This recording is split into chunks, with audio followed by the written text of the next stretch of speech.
حبيت اجيب البوست ده لان يعني في اهو الناس بتنظم دولها وده شيء مش وحش. اهي يعني السعودية بتقول اللي هيتأخر عن المغادرة بالنسبة للوافدين اللي هم اصلا داخلين شرعي اساسا، يعني داخلين من غير مخالفة ولا حاجة، بس تأشيرتهم ليها مدة، والتأشيرة دي لو خلصت يتفضل يغادر، لو ما غادرش في 50,000 ريال سعودي غرامة. طب ما هي الناس هي بتنظم، ما احنا لما بنقول الناس اللي واخده تأشيرة سياحة وقاعدين 14 سنة ونقول مشوهم، تقولوا لا المجتمع الدولي هيزعل مننا، المجتمع الدولي هيقول. مجتمع دولي ايه؟ والمجتمع الدولي دوت مخصص بند لمصر ولا ايه؟ مش فاهمة.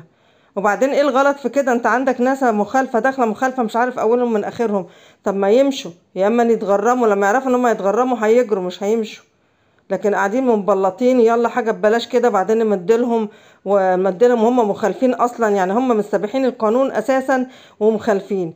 يعني ده ما ينفعش ان الواحد يسيب ناس مستبيحة البلد بالشكل ده.